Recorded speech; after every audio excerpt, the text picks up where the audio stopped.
জীবনে সত্যবাদী হওয়া। সত্যবাদিতা দুই ধরনের, একটা হচ্ছে মুখে সত্য বলা, আর একটা হচ্ছে অন্তরকে সত্যবাদী করা। যখন মানুষ ভিতরে বাহিরে সত্যবাদী হয় তখন তাকে বলে সাদেক। এটা যখন অনেক বেড়ে যায় তখন বলে সিদ্দিক। তখন কি বলে? সিদ্দিক। সিদ্দিক কোন ব্যক্তি? যে ব্যক্তি মুখে যাহা বলে অন্তরে তাহা বিশ্বাস করে। মুখেও সত্য কথা বলে, চোখেও, যে ব্যক্তি মুখে সত্য কথা বলে চোখে অসত্য জিনিস দেখে, তাহলে তো সত্যবাদী হলো না। আবু বকর সিদ্দিক রাদিয়াল্লাহু তাআলা আনহু, সাহাবায়ে কেরাম সবাই সিদ্দিক, কোনো সন্দেহ নাই এতে। কিন্তু উনি সিদ্দিকে আকবর কেন? কারণ উনি এই সিদ্দিকিয়তের যেই মাকাম, সেই মাকামে উঠতে উঠতে একেবারে সর্বোচ্চ চূড়ায় অধিষ্ঠিত হয়েছে। এভাবে আরো অনেক সাহাবী আছে, ঠিক আছে? এক এক সাহাবী এক এক কারণে বিখ্যাত। তবে এটার মানে এই না, যেমন হযরত আলী রাদিয়াল্লাহু তাআলা আনহু, ইলম ও হিকমতের মধ্যে ওনার কোনো জুড়ি নাই। He is incomparable in prophetic traditions and wisdoms. It doesn't mean that other companions are not aware of this. না না না, সমস্ত সাহাবায়ে কেরামের মধ্যে ওইটা ছিল ইলম, কিন্তু উনি হিকমতের লেভেলের মধ্যে সর্বোচ্চ চূড়ায় আরোহণ করেছেন। উসমানে গনি, উনি অনেক দান করতেন, কন্ট্রিবিউট করেছেন। তার মানে অন্যান্য সাহাবায়ে কেরাম ফাইনান্সিয়াল মদদ দেন নাই সেটা না। Everybody took part in the financial support at the very beginning of Islam. They spent all their money, all their wealth for the promotion of deen.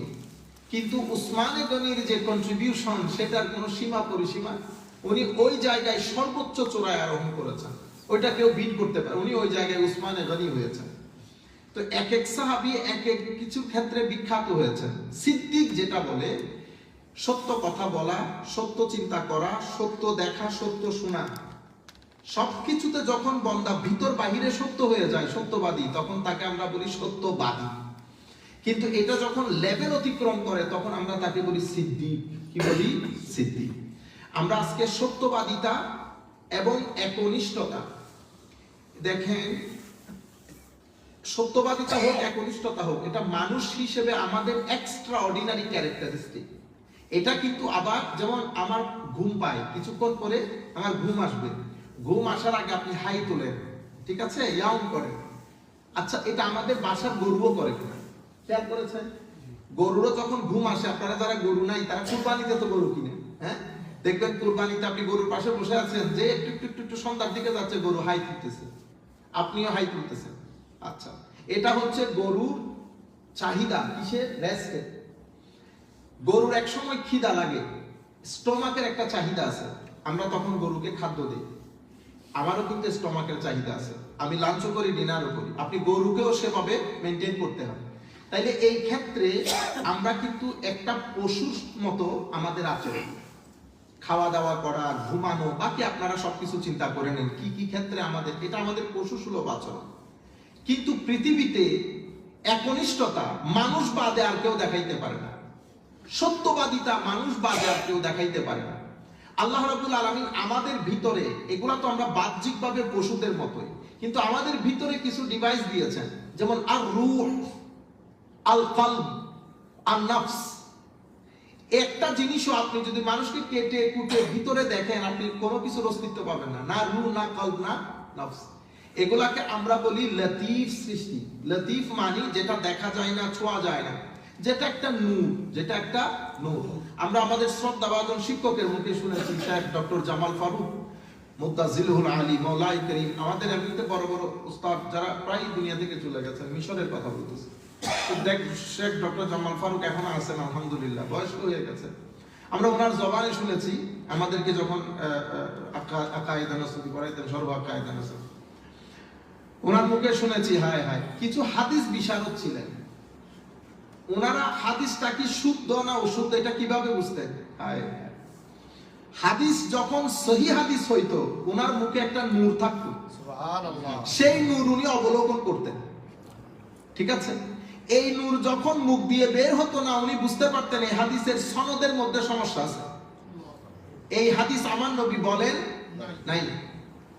এটা হচ্ছে উলামায়ে, এটা মানুষের বিশেষত্ব এই জায়গায়।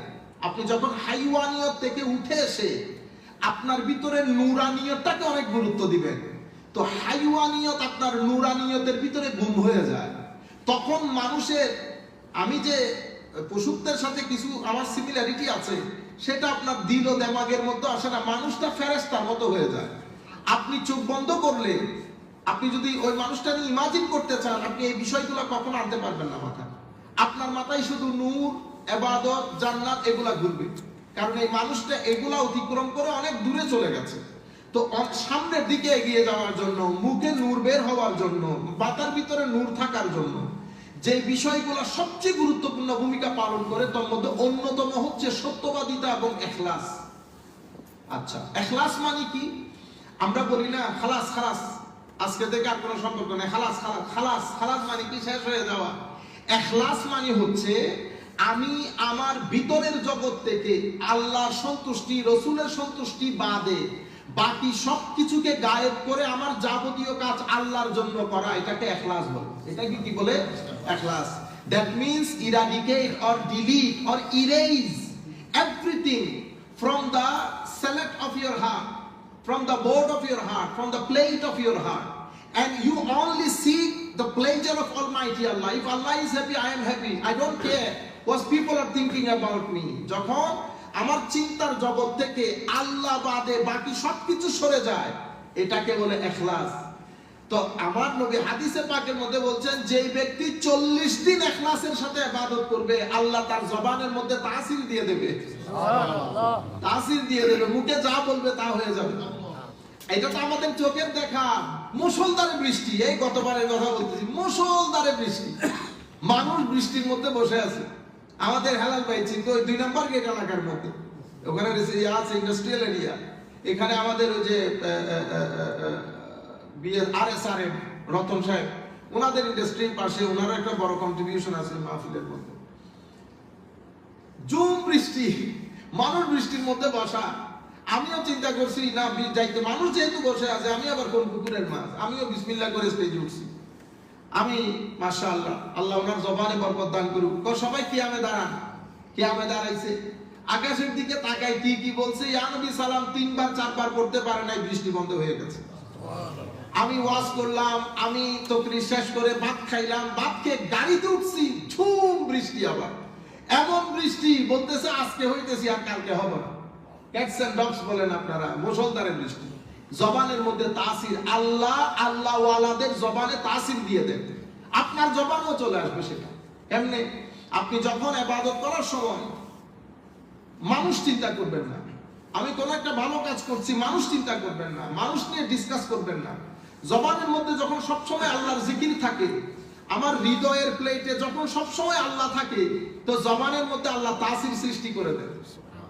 জবানের মধ্যে আপনি যেরকম চান, আল্লাহ আপনার জিন্দেগিকে ওইরকম করবে। আল্লাহ রাব্বুল আলামিন আমাদেরকে ইখলাসের নিয়ামত দিয়ে ধন্য করুক।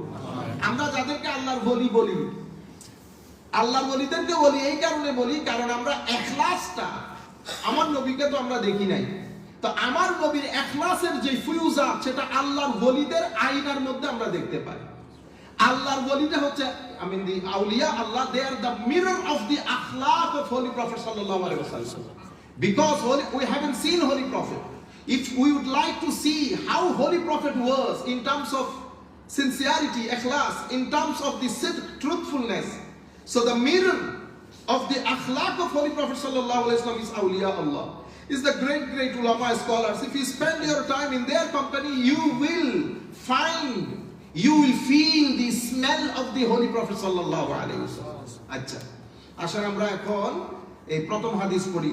আন আব্দুল্লাহ ইবনে ওমর রাদিয়াল্লাহু তাআলা আনহু আন নবী সাল্লাল্লাহু আলাইহি ওয়াসাল্লাম, সবাই সাল্লাল্লাহু আলাইহি ওয়াসাল্লাম বলবেন। হযরত আব্দুল্লাহ ইবনে ওমর থেকে বর্ণিত, উনি আমার নবী থেকে বর্ণনা করছেন।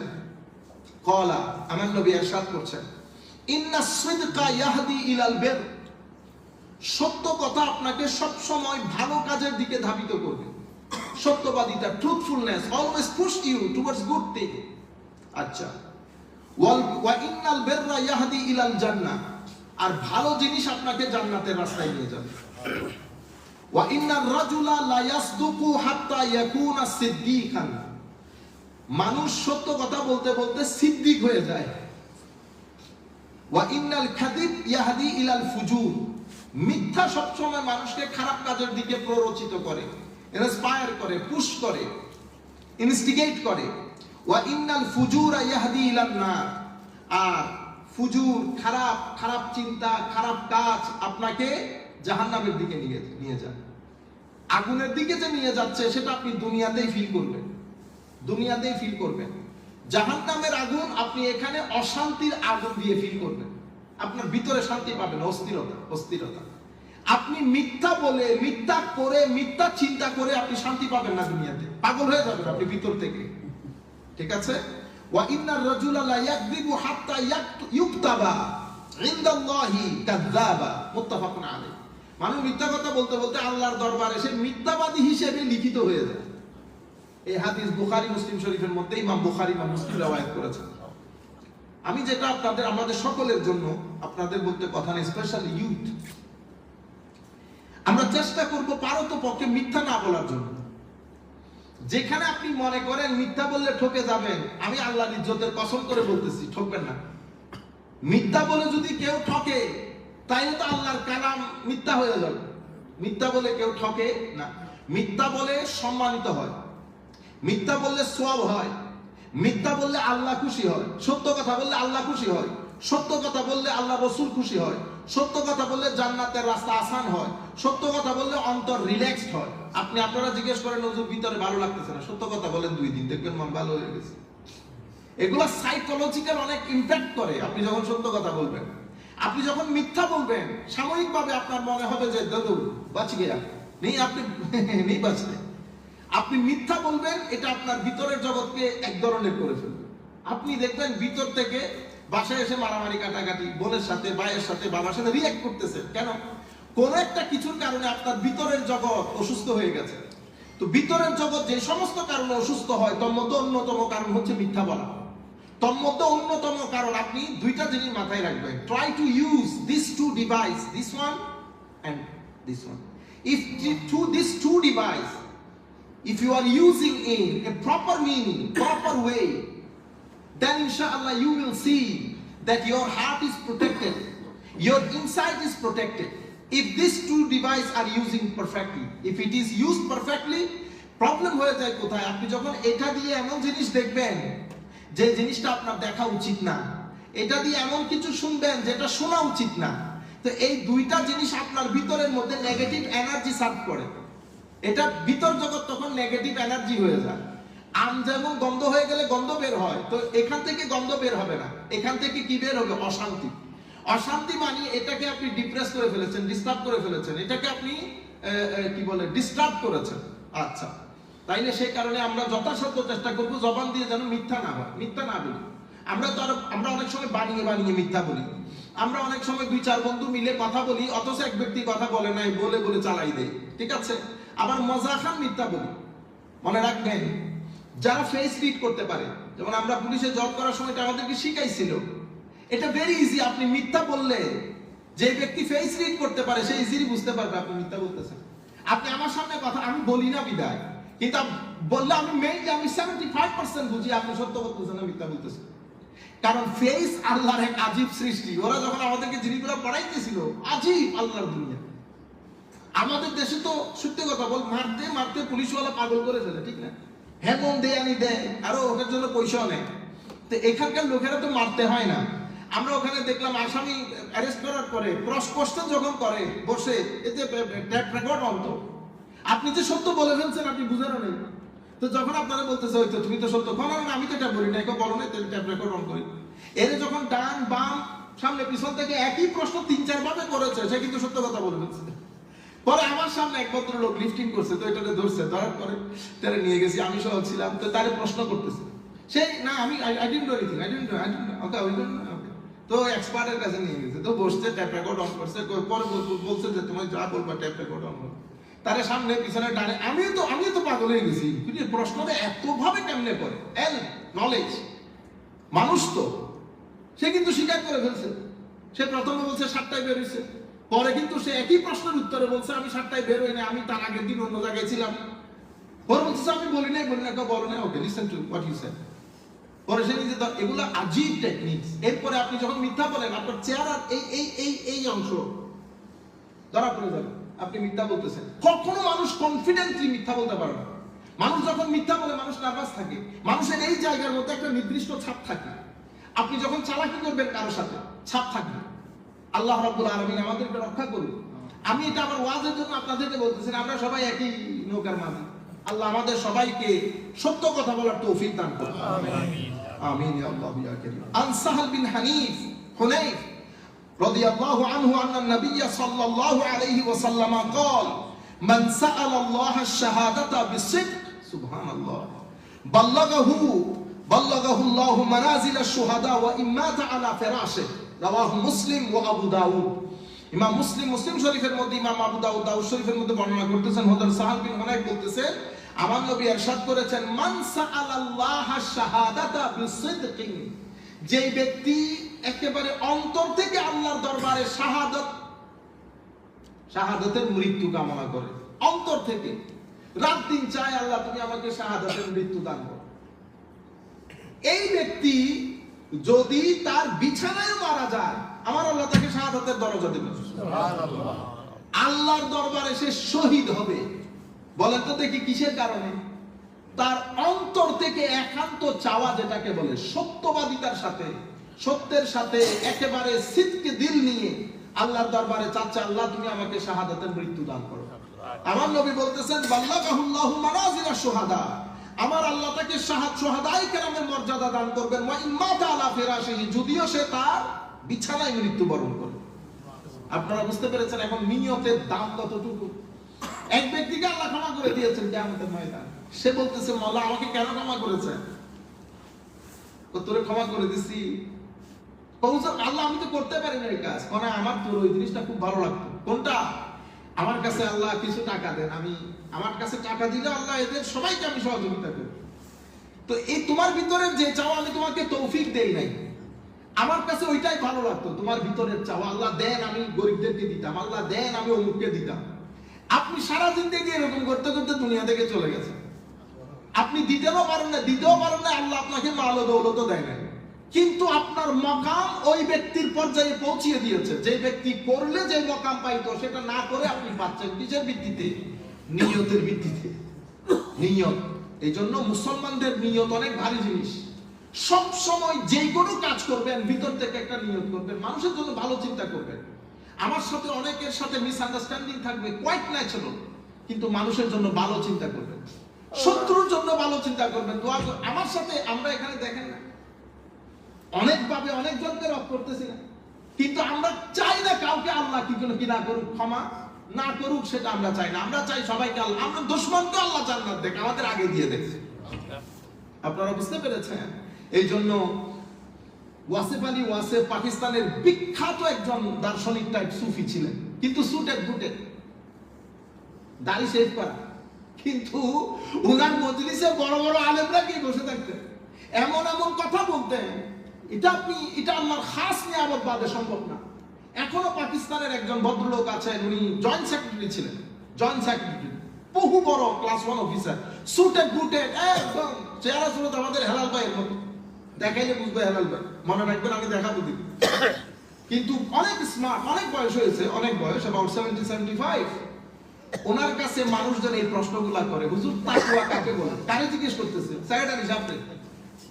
সেক্রেটারি সাহেব তাকওয়ার কথা যেটা বলে এটা আপনি আবার কিতাব পত্রে পাবেন না, কিন্তু আপনি পাগল হয়ে যাবেন, কিরে আমি সারা জিন্দেগি পড়ে কথা বলতে পারি না, আপনি কেমনে বলেন এই কথা? হুজুর মানুষের উপর কখন আল্লাহ নারাজ হয়? ঠুস ঠুস ঠুস ঠুস বলতেছে, কিরে এই কথা বলার জন্য আমরা 2-2.5 বছর পড়ালেখা করে বলতে পারতেছি না, আপনি এগুলো বলেন কোত্থেকে? হুজুর আমার উপর যে আল্লাহ রাজি সেটা আমি কেমনে বুঝবো? তো ওনার কাছ থেকে আমি অনেক বেনিফিটেড। আল্লাহ রাব্বুল আলামিন ওনার হায়াতের মধ্যে লক্ষ কোটি বরকত দান করেছেন। এই মানুষগুলোকে আল্লাহ ইনসাইট দান করেছেন। এখন আমি মৌলভীর কাছে আছে কি কলম, আমি বলবো এর দাড়ি নাই, তুই ফাসেক, দিন থেকে খারিজ করে দিলে, আরে ভাই দিন থেকে খারিজ করে করিস, এগুলা তো ইলমে লদুন্নি টাইপের ইলম, ইলহাম টাইপের ইলম। ওয়াসিফ আলী ওয়াসিফ নরমাল মানুষ, ওনাকে জিজ্ঞেস করতেছে, হুজুর আপনার কথা তো বুঝে আসে না। হায় হায়, ও বেটা আমার কথা শোনার আগে আমার সাথে সম্পর্কটা শক্ত করো, তখন আমার কথাগুলাকে তোমার ভেদ মনে হবে, ভেদ।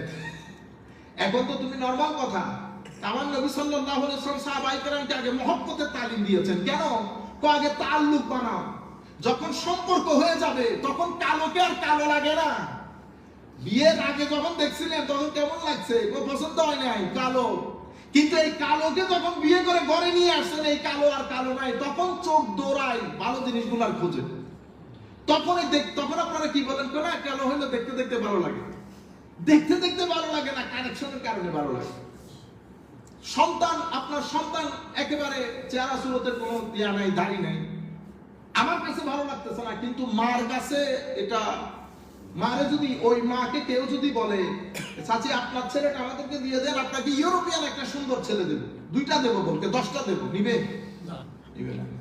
কারণ আপনার চোখে এক ধরনের দেখতেছেন, মায়ের চোখে আরেক ধরনের দেখে। মা আগে কানেক্টেড হয়, কানেকশনের পরে যখন দৃষ্টি দিবেন তখন তো মায়ের বাবার বর্জ্য ছেলে যখন পরিষ্কার করে, কেমনে করে? এখন আমি চিন্তা করতে পারবো আপনার বাবারটা না, কিন্তু আমি করতেছি তো আমার বাবারটা, আমার অসুবিধা হচ্ছে না। আপনি বলেন আই খোদা খিতা হুজুর, না, এটা কানেকশন ভিন্ন জিনিস। কানেকশন আমার সাথে যখন কানেক্টেড হয়ে গেছি, কানেকশন হয়ে গেলে গন্ধ লাগে না, কালোকে কালো মনে হয় না। তো উনি বলতেছেন, বেটা আমার কথা বুঝার আগে আমার সাথে কানেক্টেড হয়ে যা। কানেক্টেড হলে তখন আমার কথাগুলোকে তোমার ব্যাগ মনে হবে। ব্যাগকে মানুষ যেমনি গুরুত্ব দেয়, আমার কথাগুলো তেমনি গুরুত্ব দিবা। তো উনি তখন একটা কথা বলছেন, আমি গত পরশুদিনও বলেছি এই কথা। বলতেছে, হুজুর, আচ্ছা হুজুর, আমার সাথে এক ভদ্রলোক বেশি জুলুম করেছে, আমি ওকে ক্ষমা করতে চাচ্ছি না হুজুর। আমি কেমনে বদদুয়া করলে আল্লাহর দরবারে কবুল হবে? তো উনি বলতেছেন, বেটা, কিয়ামতের ময়দানে যদি আল্লাহ তোমাকে জিজ্ঞেস করে তুমি তাকে কোথায় দেখতে চাও, তুমি বলবা আল্লাহ তাকে প্রথমে জান্নাত দিয়ে দাও। হুজুর, এটা দিয়ে আমার লাভ কি? সারা জিন্দেগি তুমি যেই ঘুম ঘুমাইতে পারবা সেই ঘুম তুমি ওষুধ দিয়ে আনতে পারবা না। আল্লাহ মানুষের রূহকে ডিফারেন্ট সেট আপ করেছে। মানুষের রূহের একটা আওয়াজ থাকে, রূহ বারবার আমাদেরকে চিল্লায়া বলে দেন, মানুষকে করেন, এটা রূহের আওয়াজ। বুঝতে পেরেছেন? নফস কি বলে? নফস বলে না বেশি নিয়ে নাও। নফস বলে বাদ বাড়ার সময়, হ্যাঁ, প্লেট বেশিটা আমারও দিয়ে দেয়। তো আমাদের এখানে একজন আলেম ছিলেন মিশরের মধ্যে, সে প্লেট এটাতে বেশি নিতে, এটাতে কম নিতে। তো যেটাতে কম নিতে এটা আগে দিতে, এমনি করে। তারপর বলতো, হুজুর কোনটা নিবেন? নেন। ওমা কোনটা নিবেন মানে 12টা এখানে, বেশিটা এই জায়গায়, কমটা ওই জায়গায়। হুজুর কোনটা নিবেন? নেন। বুঝছেন? এটা হলো নফসের আওয়াজ। কিসের আওয়াজ? নফসের আওয়াজ।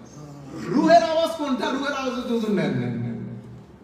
ঠিক আছে, কিন্তু মানুষের যখন কলব বাতেন আওয়াজ করে তখন বেশিটা দিয়ে বলে, তখন আর প্রায়োরিটি দেন, হুজুর এটা আপনার।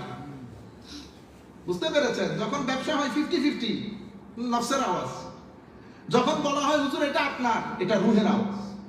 তো রূহ, নফস এটা আপনাকে বারবার এলান করে, আওয়াজ করে, কিন্তু আমরা সেই আওয়াজ মোস্টলি শুনি না। রুহে জমিনের মধ্যে এটা হতেই পারে না। আপনি এক ব্যক্তিকে গালিগালাজ করেছেন, ভিতর থেকে রূহ আপনাকে বৎসনা করতেছেন, এটা হইতে পারে না। করে এই যে আপনি ভিতরে, আপনি বলেন না হুজুর ওরে কি মেজাজ খারাপ হয়ে গেছে। মেজাজ কেন খারাপ হয়েছে জানেন? ভিতর থেকে আপনার রূহ আপনাকে পাগল করে দিচ্ছে। সুতরাং রূহের আওয়াজ যেন আমরা শোনার চেষ্টা করি। তো আমার নবী সাল্লাল্লাহু আলাইহি ওয়াসাল্লাম ইরশাদ করতেছেন, নিয়ত এত গুরুত্বপূর্ণ জিনিস। নিয়তের কারণে ওই ব্যক্তি বিছানায় শুয়ে শুয়ে শাহাদাতের দরজা পাচ্ছে। আরেক ব্যক্তি যুদ্ধের ময়দানে যুদ্ধ করতেছে, আমার নবীকে জিজ্ঞেস করতেছে, ইয়া রাসূলুল্লাহ, কত বাহাদুরির সাথে যুদ্ধ করতেছে, ইয়া রাসূলুল্লাহ এর অবস্থান কি? জাহান্নামে। কোথায়? জাহান্নামে। কেন? কই যুদ্ধ করতেছে মানুষের যুদ্ধবাজ বলার জন্য। কি আজীব বিষয় না আমাদের এই ধর্ম। এইজন্য বলতেছেন আমাদের ধর্মের মধ্যে নিয়তুল মুমিন খায়রুম মিন আমালিহি, মুমিনের নিয়ত তার আমলের চেয়ে উত্তম। আপনি নিয়ত করেছেন ভালো কাজের জন্য, করতে পারেন না, আপনি কিন্তু সওয়াব পাইতেছেন। এইজন্য সব সময় ভিতরের নিয়ত পরিষ্কার রাখবেন, মন পরিষ্কার রাখবেন, মানুষের সম্পর্কে খারাপ ধারণা করবেন না। আমরা আপনাদেরকে দিন যেটা শিক্ষা দিয়েছি সেটা ভুল করে ফেলেছি। আমরা শুধু আপনাদেরকে নামাজ পড়ানো শিখেছি। এরপরে কি করি? আমরা সারাদিন দেখি নামাজ পড়ি, কিন্তু আমার এখানে পরিবর্তন তো হয় নাই। আমাকে কাউন্ট করতে হবে আমার চরিত্র পরিবর্তন হচ্ছে কিনা। যদি চরিত্র পরিবর্তন না হয় বেটা, তাইলে আপনি নামাজ পড়তেছেন রং ট্রাকে আছে। আপনি শুধু ফরজ ওয়াজিব শিখছেন, খুশু খুদু শিখেন নাই। আপনার ভিতরের নফস ময়লা কেমনে পরিষ্কার করতে হয় সেটা শিখেন নাই। আপনি এই বিষয়গুলোর উপর গুরুত্ব দিতে হবে। নামাজের সাথে সাথে চেহারা নুরানি হইতে হবে। আমাদের মুরব্বিয়ানে কেরামের চেহারা আমি বারবার করি, এত নুরানি করতে হয়, দাড়ি রাখলে চেহারা কিরকম ফর্সা, আপনি মারা যাওয়ার পরে চেহারা আরো হলুদ হয়ে উজ্জ্বল হয়ে যায়। বুঝতে পেরেছেন? ভিতরের এনার্জি তখন বাইরে আসে। আল্লাহ রাব্বুল আলামিন আমাদের হামি ও নাসির হোক। আন আবি মুহাম্মাদিন আল হাসান ইবনে আলী রাদিয়াল্লাহু আনহু قال حفظت من رسول الله صلى الله عليه وسلم دع ما يريبك إلى ما لا يريبك فإن الصدق طمأنينة والكذب ريبة رواه الترمذي والنسائي। এই হাদিস বর্ণনা করেছেন আন আবি মুহাম্মদ আল হাসান ইবনে আলী। তাইলে হযরতে আবু মুহাম্মদ হাসান বিন আলী, আলী রাদিয়াল্লাহু তাআলা মানে আলী, আলী রাদিয়াল্লাহু তাআলা ছেলের নাম হচ্ছে হাসান রাদিয়াল্লাহু, হাসান রাদিয়াল্লাহু তাআলা, ঠিক আছে, মুহাম্মদ। তাইলে মুহাম্মদ বিন হাসান বিন আলী বিন আবু তালেব বিন আবি তালেব। উনি বলতেছেন আমি হাফিজতু মির রাসূলিল্লাহ, হযরতে আলী রাদিয়াল্লাহু তাআলা বলতেছেন আমি রাসূল করিম সাল্লাল্লাহু আলাইহি ওয়াসাল্লাম থেকে একটা জিনিস হিফজ করেছি, মুখস্থ করে ফেলেছি। এটা কি? সেটা দা মা ইউরিবুকা ইলা মা লা ইউরিবুক ফাইন্না সিদকা তুমানিনা ওয়াল কাযিবা রিবা। তো আমি রাসূল করিম সাল্লাল্লাহু আলাইহি ওয়াসাল্লাম থেকে একটা জিনিস শিখেছি, সেটা হচ্ছে যে সমস্ত বিষয়গুলোর মধ্যে সন্দেহ আছে ওইটা ছেড়ে দাও। সন্দেহজনক জিনিসের আশেপাশেও যাইও না। If you think that it is allowed, not allowed, permissible, not permissible, I am confused. If you are confused, just don't close it to it. Don't go closer to it. এটার পাশে যাওয়ার দরকার নাই। আমি এটা শিখেছি আমি যেন কনফিউশনের মধ্যে না পড়ি।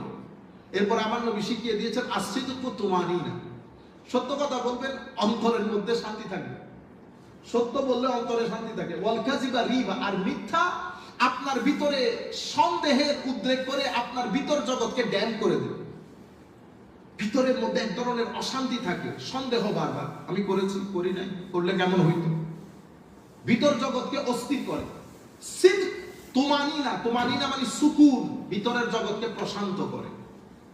এর পরবর্তীতে হযরতে আব্দুল্লাহ ইবনে আমর রাদিয়াল্লাহু তাআলা আনহু রাজুলান জাআ ইলা নবী সাল্লাল্লাহু আলাইহি ওয়াসাল্লাম ফাকালা ইয়া রাসূলুল্লাহ মা আমালুল জান্নাহ ক্বালা আস-সিদকু ইযা সাদাকাল আবদু বাররা ওয়া ইযা বাররা আমানা ওয়া ইযা আমানা দাখালাল জান্নাহ ক্বালা ইয়া রাসূলুল্লাহ সাল্লাল্লাহু আলাইহি ওয়াসাল্লাম মা আমালুন নার ক্বালা আল-কাযিব ইযা কাযাবাল আবদু ফাজার ওয়া ইযা ফাজারা কাফার ওয়া ইযা কাফারা দাখালা ইয়ানি আন-নার। রাওয়াহু আহমদ।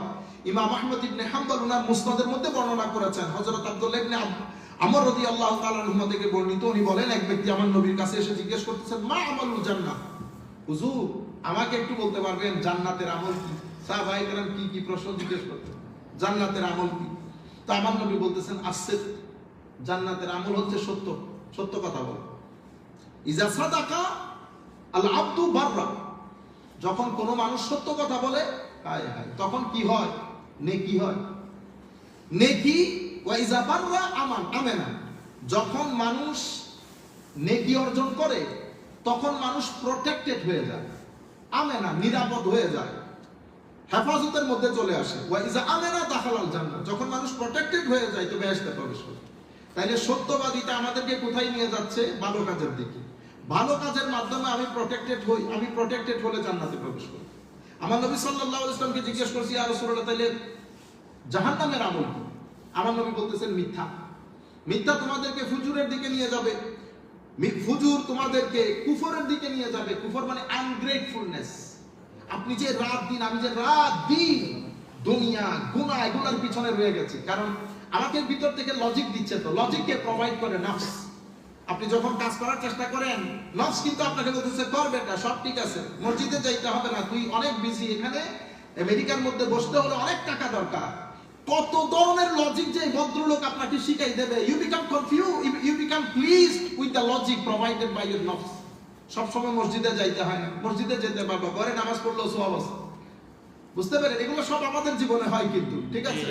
আর হচ্ছে আপনাকে কনভিন্স করার চেষ্টা করে যে পাঞ্জাগানা যাইতে হবে কেন, তুমি মসজিদে পড়ে ফেলো, এখানে অনেক টাকার দরকার, তোমার জীবনে সময় কম, হ্যাঁ ঘর কিনতে হবে, এরকম করে করে আপনাকে জোহর ছাড়াইছে, আসর ছাড়াইছে, মাগরিব, এক সময় দেখবেন আপনি মসজিদে আসায় ভুলে গেছেন। এক সময় নামাজের টান, যে ব্যক্তির কাছে নামাজের টান খতম হয়ে গেছে, নামাজ টানতেছে না, আরে জোহর মিস হয়ে গেলে পাগল হয়ে যেতে হবে ভিতর থেকে, কি করলাম, আমার নামাজ কেমনে মিস হয়ে গেল, আমার ফজর কেমনে মিস হয়ে গেল। এগুলা হচ্ছে আপনার উপর যে আল্লাহ সন্তুষ্ট, এগুলোর আলামত। যখন আপনি ভিতর থেকে মিস করা ছেড়ে দেবেন, আপনি যদি মাকে মিস না করেন তাহলে তার নাই সম্পর্ক, শুধু আপনি ডাকতেছেন মা, সম্পর্ক নাই, মিস জলদি বন্ধ হয়ে যায়। এই যে out of sight out of mind, আমাদের অনেকের মা বাবা কবরে, ঠিক না? সবাইকে বলতেছি, মা বাবা কবরে, প্রত্যেকদিন হাতে মা বাবার জন্য দোয়া করবেন, ফিল দেখাবেন, রাতে বিছানায় শুয়ে মায়ের কথা চিন্তা করে চোখের পানি ঝরাবেন, নতুবা কিসের সম্পর্ক? আরে বেটা 2 দিনের ব্যাপার, চলে গেলে কেউ স্মরণেও রাখবে না। মা বাবার কথা স্মরণ করবেন, প্রত্যেকদিন মুনাজাতের মধ্যে মায়ের কথা বাবার কথা স্মরণ করে কান্নাকাটি করবেন, বাচ্চাদেরকে নিয়ে মা বাবার কথা বলবেন। আজীব দুনিয়া, আজীব দুনিয়া। এখন তো একেবারে ফতোয়ার কারণে ইসালে সোয়াব করা বন্ধ করে দিয়েছি, করতে হবে না, শুধু টাকা খরচ। আপনারা বুঝতে পেরেছেন? এগুলা সোসাইটি থেকে উঠে যাচ্ছে।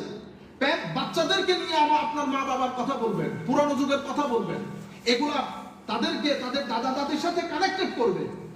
সবাইকে নিয়ে দোয়া মুনাজাত করে তাদেরকে শিখাবেন দোয়া মুনাজাত মুরব্বীদের জন্য এইভাবে করতে হয়। আপনারা বুঝতে পেরেছেন? এগুলো অসম্ভব গুরুত্বপূর্ণ আমার দুনিয়াবী জীবনের জন্য। তো আমার নবী সাল্লাল্লাহু আলাইহি ওয়াসাল্লাম ইরশাদ করছেন, আপনি যখন আস্তে আস্তে এগুলো ছেড়ে দিবেন, এটাকে বলে আনগ্রেটফুল হওয়া। তাহলে আমরা যাদেরকে কাফের বলি, কাফের কেন বলি? কাফারা ইয়াকফুরু মানে টু বি আনগ্রেটফুল। তো কাফেরকে কাফের কেন বলা হয়? কারণ দে বিকাম আনগ্রেটফুল। আনগ্রেটফুল কেন? আল্লাহ রাসূল তাদেরকে এতগুলো কথা বলতেছে, কোনটা তারা শুনতেছে না, কিন্তু আল্লাহর নিয়ামত ভোগ করতেছে। ঠিক আছে, চোখ আল্লাহর নিয়ামত, কান আল্লাহর নিয়ামত, গাড়ি নিয়ামত, ঘর নিয়ামত, মা নিয়ামত, বাবা নিয়ামত, সবকিছু নিয়ামত।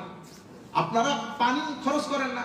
আমি অনেক ছেলে নিচেও দেখছি এমনি পানি ছেড়ে দিয়ে ওরে ওজুরে ওজু কুলি করতেছে, তো করতেছে, পানি যে দুনিয়া থেকে খতম হয়ে যেতেছে খবর নাই। ওমা ভাই আপনি জানেন, আমি এই গতবারের আগের ঈদে, হ্যাঁ লাস্ট 10 ডেজ, লাস্ট রমজানের মানে সবে কতরের একদিন থেকে শুরু হয়েছে, ঘরে পানি নেই। আমাদের কথা বলতেছি, শহর এলাকার মধ্যে। আপনি জানেন ওই ঈদের দিন পানি নেই, তো আমি এই বাইরে থেকে খাওয়ার জন্য পানি নিয়ে আসছি, পুরা পরিবার নিয়ে, কোন যন্ত্রণা দেয়। শুধুমাত্র কোন রকম আমার মনে 1 গ্লাস পানি দিয়ে ওযু বানাইছি, এইটা দিয়ে ওযু বানাইছি, কোন রকম মশলা করছি ঈদের নামাজ পড়তে যাওয়ার জন্য। আমি আপনাদেরকে বুঝাইতে চাইতেছি, পৃথিবীর অসংখ্য মানুষের কাছে খাওয়ার পানিও নাই। আপনি যে এমনি করে ছেড়ে দিয়েছেন, সেজন্য বাচ্চাদেরকে শিখাবেন। আমি আমার বাচ্চাদের বাথরুমে যখন ওযু করতে যায়, আমার মেয়ে, আমি বাইরে দাঁড়াই থাকি, আমি 10 বার হলে 10 বার বন্ধ করবি, খবরদার 1 ড্রপ পানির জন্য আল্লাহর দরবারে জবাব দিতে হবে। এটাকে যদি আমার শিখানোর দায়িত্ব আমার, করার দায়িত্ব তার, ওটা আমাকে আর আল্লাহ জিজ্ঞেস করবেন না, আমাকে জিজ্ঞেস করবেন আমি শিখাইছি কিনা। তো আমি ছেলেদেরকে বলতে চাচ্ছি, সবকিছুর ক্ষেত্রে আমি কোনো অপচয় করতেছি কিনা। আপনি মধু ডিব্বাজে ফেলাই দিছেন, 2 ড্রপ মধু সংগ্রহ করার জন্য একটা মধু পোকাকে 3 মাইল সফর করতে হয়, 3 মাইলস। 2-3 ড্রপ মধু সংগ্রহ করার জন্য আপনি বিসমিল্লাহ করে মধুটা ফেলাই দিছেন। আমার আল্লাহ এই মধু পোকাকে ওই দিন থেকে লাগাই রাখছেন to collect the beef honey for you. সুতরাং ওয়েস্ট করার আগে 10,000 বার চিন্তা করবেন। যখন ওয়েস্ট হবে তখন অসম্ভব মনোক্ষুণ্ণ হয়ে আল্লাহর দরবারে ক্ষমা চাইতে চাইতে এগুলা ওয়েস্ট করবেন। আমরা যেন ওয়েস্ট না করি। আমার নবী ওযু করার সময় পানি খরচ করতো, ওইটা তো আমার নবী বলেছে তোমরা অপচয় থেকে বেঁচে থাকবে, অপচয় থেকে বেঁচে থাকবে। আল্লাহ রাব্বুল আলামিন আমাদের হামি। আমরা শেষের দিকে প্রায়। আন মুআয ইবনে জাবাল أنه قال لرسول الله صلى الله عليه وسلم حين بعثه إلى اليمن يا رسول الله أوصيني قال رسول الله صلى الله عليه وسلم أخلص دينك يكفيك العمل القليل سبحان الله وبحمده رواه الحاكم والبيهقي وقال الحاكم صحيح الإسناد। হযরত মুআয ইবনে জাবাল রাদিয়াল্লাহু আনহু আমার নবীর সময়কালে, আমার নবী তাকে ইয়েমেনের প্রধান বিচারপতি করে পাঠিয়েছেন। আমার নবীর সময়কালের প্রধান বিচারপতি ইয়েমেনের। তো আমার নবী সাল্লাল্লাহু আলাইহি ওয়াসাল্লাম যখন তাকে ইয়েমেন পাঠাচ্ছিলেন, আমার নবীকে উনি এসে বলতেছেন, ইয়া রাসূলুল্লাহ, হুজুর আমাকে একটা ওসিয়ত করেন, আমাকে কিছু একটা বলেন ইয়া রাসূলুল্লাহ। আমার নবী বলেছেন, আখলিস দীনাক, দ্বীনের সমস্ত কাজের মধ্যে বেটা ইখলাস ইখতিয়ার করবা, সব সময় একনিষ্ঠভাবে দ্বীনের কাজগুলো করবা। আমার নবী বলতেছেন ইয়াকফিকাল আমলুল কালিল, কাজের মধ্যে যদি ইখলাস থাকে তোমার আমল কম হলেও যথেষ্ট হবে তোমার মুক্তির জন্য। বেশি আমলের দরকার হয় না, বেশি আমলের দরকার। আমার নবীকে এক সাহাবী এসে বলতেছেন ইয়া রাসূলুল্লাহ দেখি বলেন তো জান্নাতে কেমনে যাব? আমার নবী বলতেছেন ঈমান আনবা, নামাজ পড়বা, সামর্থ্য থাকলে রোজা রাখবা, সামর্থ্য থাকলে হজ করবা, সামর্থ্য থাকলে যাকাত দিবা। কয় রাসূলুল্লাহ আর কিছু আছে নি? আর কিছু নাই। আচ্ছা আমি আপনাকে কথা দিচ্ছি ইয়া রাসূলুল্লাহ, বেশিও করব না কমও করব না, তবে এগুলা ছাড়বো না। এটা বলার পরে আশেক মানুষ তো চলে যাচ্ছে। আমার নবী সাহাবায়ে কেরামকে দেখাই বলতেছে জান্নাতি দেখতে চাইলে দেখো, চলে যাইতেছে। If anybody wants to see man of Jannah, look at him.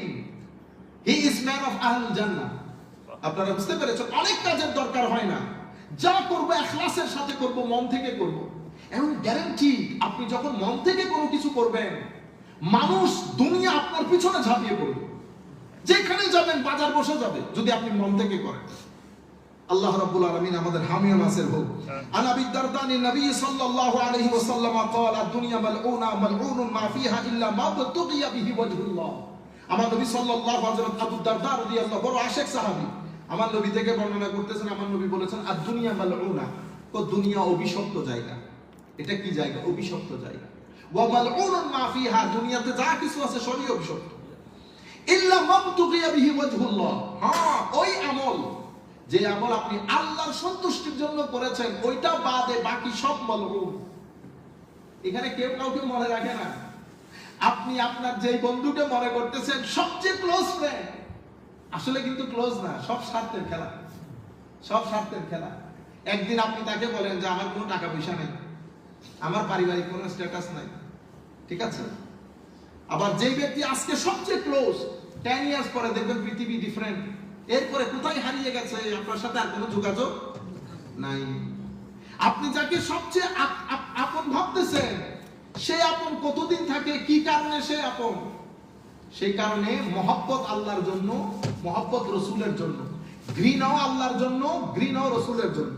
যখন আপনি আল্লাহর জন্য মহব্বত করবেন, আল্লাহর জন্য ঘৃণা করবেন, সেই সম্পর্ক দুনিয়াতেও নফা দেবে, কবরেও নফা দেবে, হাসরের ময়দানে উপকার দেবে। যদি আল্লাহর জন্য মহব্বত হয়, ঘৃণাও আল্লাহর জন্য হয়, সেটা আমরা পরবর্তী পর্যায়ে করব। আখেরি হাদিস আমরা আল্লাহ তৌফিক দান করলে, আন আনাস ইবনে মালিক রাদিয়াল্লাহু আনহু قال قال رسول الله صلى الله عليه وسلم من فارق الدنيا على الإخلاص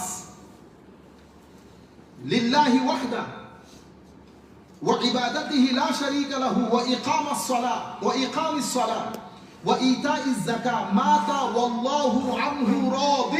رواه ابن ماجه। ইমাম ইবনে মাজাহ এই হাদিসটা riwayat করেছেন হযরত আনাস বিন মালিক, আমার নবীর বড় জলিলুল কদর আশিক সাহাবী।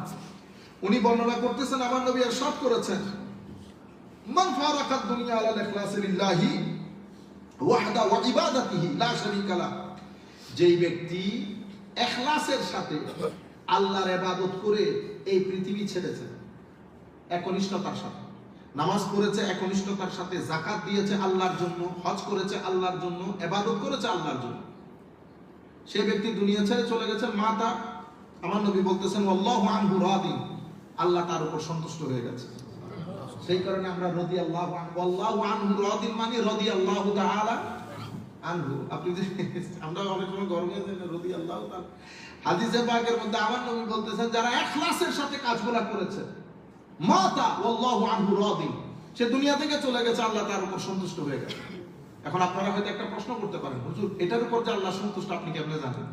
মনে রাখবেন 10 জন মানুষ যখন কারো ভালো হওয়ার সাক্ষী দেয়, আমার নবী মুসলিম শরীফের রাওয়ায়াত, হযরতে আব্দুল্লাহ ইবনে আব্বাস রাদিয়াল্লাহু তাআলা আনহু সন্তান মারা গেছে, উনি ঘরের মধ্যে জানাজা তৈরি ওয়েট করতেছেন, মানুষ কয়জন আসছে দেখার জন্য। তো ওনার যিনি দাস ছিলেন সে বলতেছেন হুজুর প্রায় 40 জন মানুষ জমা হয়েছে।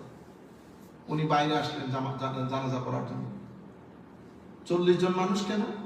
যার জানাজার মধ্যে 40 জন মানুষ হয়। আরো নাম্বারের ক্ষেত্রে অন্যান্য রাওয়ায়াতও আছে। তারা সবাই মিলে যদি এই ব্যক্তির ভালো হওয়া সাক্ষী দেয়, আল্লাহ তাদের সুপারিশ এই ব্যক্তির হককে আল্লাহ কবুল করেন। If they witness that this is a good man, good human being, so this man would be considered in the court of Allah as a good human being. Then Allah subhanahu wa ta'ala put him in Jannah. If 40 people join in the funeral prayer, and if they witness about the dead person, about the deceased soul, that this is a good human being. So this person, he is considered as good human being in the court of Allah. Allah subhanahu wa ta'ala put him in the Jannah. মানুষের সাক্ষী অনেক গুরুত্বপূর্ণ। আপনি যখন সবাই মিলে সাক্ষী দেবে আল্লাহ ভালো মানুষ ছিল, এখন সাক্ষীটা কিন্তু আপনি কি করতে পারবেন না, আপনি ইচ্ছে করে জোর করে সাক্ষী দিতে পারবেন, আপনার মুখের সাক্ষী তো না, আপনার ভিতরের সাক্ষী। এই জন্য অনেক সময় আপনার দৃষ্টিতে মানুষটা খারাপ, কিন্তু কোনো কারণে আল্লাহ তার উপর সন্তুষ্ট, সে কোনো ভালো কাজ করেছে মানুষজনকে। আমি দেখেছি আমার জীবনে একটা মানুষ ছিল আমাদের এলাকার, ইভেন কিছুদিন আগে সুবহানাল্লাহ সুবহানাল্লাহ, আমাদের বাড়ি থেকে আমার তিন চাচাতো ভাই, মানে ফার কাজের, অতি অল্প বয়সে দুনিয়া থেকে চলে গেছে একদম ধারাবাহিকভাবে। তো দ্বিতীয় জন যখন মারা গেছে, সে আমার থেকে 3 বছরের বড়, আমার আব্বা চাচাতো ভাইয়ের ছেলে। হঠাৎ করে ক্যান্সার ওই 3 মাসের মাথায় মারা গেছে। যার কথা আমি বলতেছি সে পুরো এলাকার মধ্যে পরিচিত, পুরো এলাকার মধ্যে, মানে ওই যেদিক দিয়ে যায় না পারলে হাতের মধ্যে কাজটা হইলো তুলে দিয়ে যাবে। বুঝতে পারতেছেন? প্রত্যেক এলাকার মধ্যে কিছু, আমি শব্দ ইউজ করতে চাচ্ছি না, দুনিয়া থেকে চলে গেছে, কিন্তু আমি জানি আমার জানাজার মধ্যে এত রৌনক হবে না যত রৌনক তার জানাজায় হয়েছে। আমার আব্বা আমাকে এসে বলতেছে, ফুদ এই কি কাজ করছে তার জীবনে। আমি যখন ঢাকা থেকে আমাদের বাড়িতে আসছি, তখন জেলে এবং হিন্দুর জন্য বাড়িতে ঢুকার জায়গা নেই, তাকে দেখতে এসেছে। হঠাৎ করে মারা গেছে তো ঈদের 2-3 দিন আগে, মানে সবে কদরের আগের দিন মারা গেছে। রমজানের মানুষ তার জানা যায়। পরে আমি যেটা, আমরা বাপ বেটা যখন কথা বলতে বসছি, আমার আব্বা বলতেছে এরকম বিটলা সে এতগুলো মানুষ তার জানাজার নামাজে, প্রত্যেক মানুষের চোখে পানি। তখন আমি ফাইন্ড আউট করলাম আসলে সে মানুষের জন্য অনেক কাজ করত। গরিব গুরাবা এলাকার কোন সমস্যা, মানুষ কিছু বললে দোষ, আপনি সিন্নি করবেন, বিয়ে অনুষ্ঠান, আপনি যদি তার দায়িত্ব দিয়ে দেন না, সবাই বিয়ে গরু কিনার দায়িত্ব আপনার, খাওয়া দাওয়ার দায়িত্ব, সে এই যে সকাল থেকে যতক্ষণ দেখছি আখেরি ধুয়ে পরিষ্কার করে আপনার বাসায় পৌঁছে না দিবে ততক্ষণ সে রাস্তায় আছে।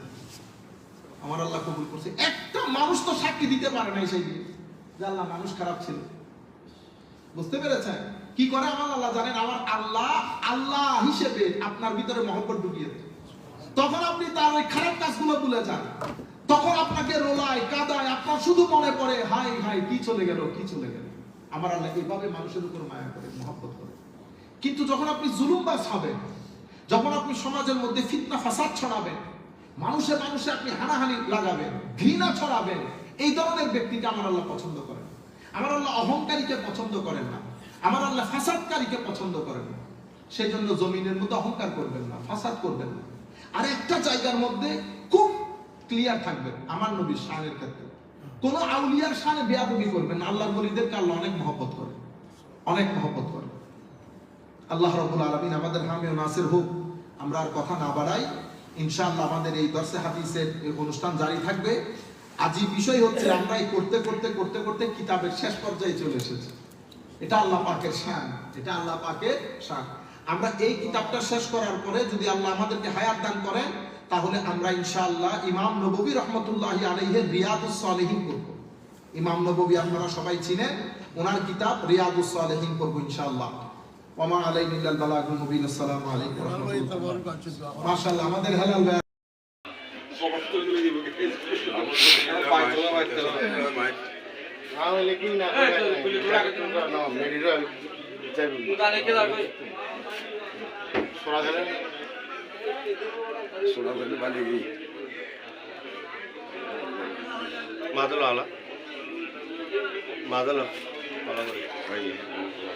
ওকে বন্ধ করো।